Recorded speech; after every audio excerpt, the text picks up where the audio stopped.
Digər toxuna biləcəyimiz məqamlar Messi yenə öz damğasını vurdu. Açığı Ahmet gözləmir. Artıq sözün açığı hissələnirəm Messiyə baxanda. Nöqtəni Bilsən niyə hissələnirəm? Adam məsəl üçün tutalım ki, bilsən necə oynayır? Artıq 39 yaşı var. Bilsən necə oynayır? Elə bir ki, bəzən bəlkə də görərsən hansı ki bir olur arada bir reklam xatirinə tutaq ki, 2 dənə dünya ulduzu 35 dənə 7 yaşında uşaqla mübarizə, böyük meydanda oynayırlar ha. Uşaqlar hamısı düşür bunların dalına ki, top alsınlar.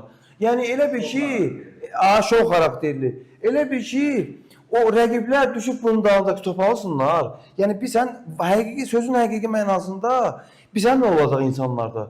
Bu futbol üçün, gələcək üçün, futbol üçün böyük təhlükədir ha. Messi'ni o illərdir, bu 39 yaşında belə izləyən insanlar, izləyən futbol azarkeşləri artıq futbola maraqları itəcək onların. Bu adam, təsəvvür elə 39 yaşında o belə deyək də 20, 25, 30, 31 yaşında insanları elə anladır ki, elə bir ki qabağında heç kim yoxdur. Bu normal bir şey deyil. Həqiqətən Messi böyük futbolçudur. Özümü çox xoşbəxt hiss edirəm ki, həm də simpatiya bəslədiyim futbolçudur. Bunu açıq deməliyəm, gizlətməli deyiləm. Çox xoşbəxtdir ki, bizim dövrə düşüb. Biz canlı bu futbolçunu karyerasını 0-dan 7-dən 77-yə izləmək imkanımız oldu.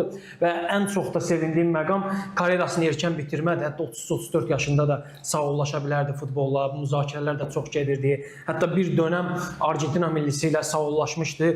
Ölkəsində böyük bir üsyan oldu, bir çağırış oldu, milli komandaya geri qaytardılar. Mən Scaloni'yə təşəkkür edirəm nə mənada? O Messi'ni Argentina millisinə qazandırdı Ahmet. Çünki negativlər var idi, müəyyən baskılar var idi.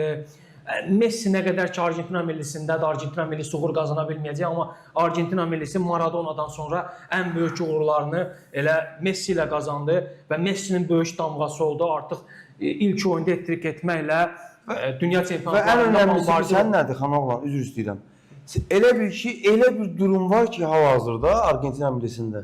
Elə bir ki Messi'ni çıxart. Dağılacaq komanda. Elə bir ki Argentina aidi komandadır. Amma halbuki heyətdə Alvarez, Lautaro, De Paul, ciddi dünya ulduzları var.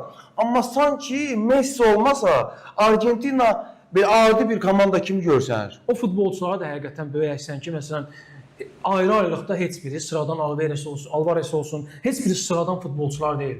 Kifayət qədər Avropada normal klublarda oynayırlar. O egolarını kərana qoy.